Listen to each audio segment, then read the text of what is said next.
Shock Piece: The Search for Freedom, a novel by C. Nguyen. Chapter 14: Cooking with Books. Trin heard Kim entering the kitchen with her groceries, but she remained very quiet in her corner. The family was having fish today. Trin could smell the ocean the moment Kim opened her grass-woven hamper. Her sense of smell was always very keen. The market was still trading freely during those early times. "Hey Trin, come down and help prepare lunch with me, lazy bum," Kim yelled up from the base of the stairs. Mother was out trying to sell a piece of her jewelry today, and so they had to prepare and cook a meal for the whole family. It was not easy at all for the two little girls at that time. City girls all their lives, they did not know how to start a stove with wood. That first step of turning on a portable gas or kerosene cooker, as they had before the fall, was long behind them. Every kind of fuel was hard to get and expensive. They could not afford that anymore. The family had practically no income from father, and none of the rest of them had a paid job. Their living conditions were the worst Trin could remember. Some furniture had had to be sold already for daily expenses, food and rice. Each month a piece of furniture, valuable belongings, or jewelry went to feed all of them, 6 children and her parents. Their refrigerator had gone. Trin reluctantly put her book back on the shelf after marking the page and walked slowly downstairs, counting every step. "Damn," she muttered aloud when she reached the 20th step down on the ground floor. "Why can't you do it by yourself, Kim?" she protested right away to her sister. "Why? Why do I have to do it all by myself?" Kim asked, challenging her sister. "Because I hate it, that's why," Trin declared. "Hey, you can speak for both of us, cheeky monkey. Do you think I like it, you little runt?" "You can start the stove today. It's your turn," Trin retaliated. "No, wait a minute. It's your turn. I did it yesterday." "But I did it in the afternoon too." "So?" "So?" Trin defiantly refused to give up. "Okay, we'll do it together." Kim gave up. She knew that her sister had begun to show her stubbornness, and that it was best to avoid a full-scale war. Kim had no more energy after bargaining and tackling all the choosing and buying at the market. She was not used to it. The timid, soft-spoken girl was still shy doing the tedious task. Trin started to collect some kindling from the pile of chunky wood in the corner and to bring it over. This was the hardest part. Sometimes it would take her more than a quarter of an hour to get it going. "Here, use this." Kim gave her a book from one of father's collection. Trin tore a few pages from the inside to light up her kindling. The hard covers were impossible to light at first. Not until the flame was high enough could they throw that in. There were moments when Trin forgot what she had to do, squatting down near the wood stove and becoming deeply absorbed in the pages that she was about to burn. The teenage girl was as absent-minded as most teens, and sometimes unaware of the circumstances around her. "Look, Kim, this is the book of warfare tactics in ancient Chinese times that Mother used to ask us to read aloud for her every afternoon when we were in primary school, remember?" Trin ran over to show Kim the beautiful book, its brown hard covers embossed in gold. The books were father's pride. He had spent a lot of money building his private library from every kind of book. But now they had to pull them down and burn them in fear that they would be branded as intellectuals. "Lucky that father was not here to see his books turned into ashes," Kim said in between tearing the pages and throwing them into the stove.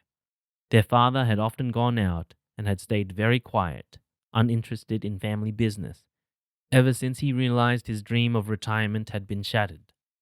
There was a time when, instead of buying wood to use as fuel for cooking, the two girls used papers from the books on the shelves. Unbelievable as it was, it had been a month now before they came to the last few volumes, sitting at the bottom of the rows. "Can't we keep those last books?" Trin asked her sister. She loved books. In fact, they all loved the books. Their parents sometimes had to restrict their reading time as the children tended to get deeply absorbed in books and forget about homework or household chores. Drin knew now that they could not keep them because many books were not in line with communist doctrines. Now, many Southerners were selling their beautiful books to peddlers by weight for use as wrappers, scraps, or uses other than reading. Their family was burning them because Mother did not want to let strangers know that they had those books in their library. It's safer to burn them, children. Do not let anyone suspect anything about us. We don't want to draw anyone's attention. Make sure you all understand that. Mother was adamant in her instructions. Drin was sorry to do what Mother asked of them, because she realized that her ability to write and dream was the result of her reading advantage in early childhood. Books from a wide range on a variety of topics were readily available to her in the comfort of her house. They had provided her with knowledge and a vocabulary beyond her years. Yeah, if you must, Kim nodded her head.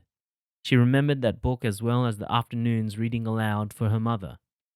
It seemed so far away, she reflected, a lifetime away.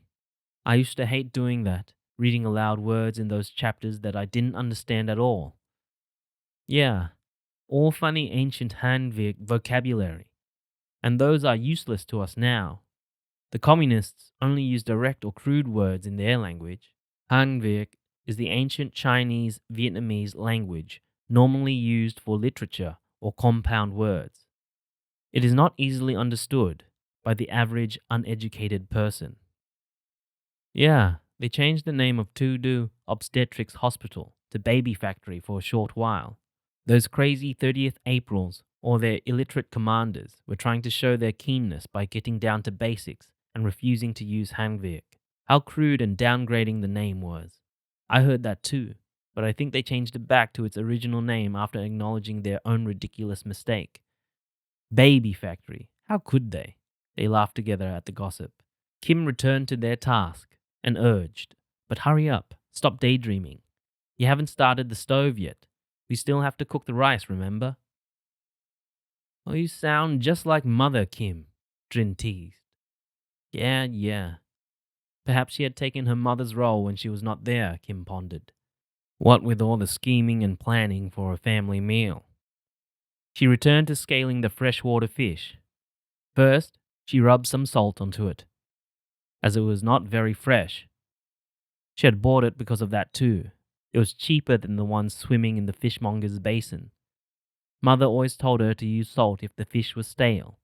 Last time she put too much salt, and it was so salty that no one was able to eat a bite. But that was also the idea.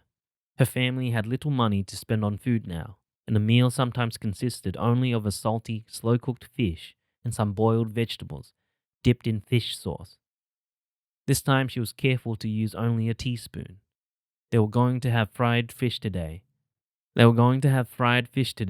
as she had managed to get some lard from the butcher for a very good price. That was a treat.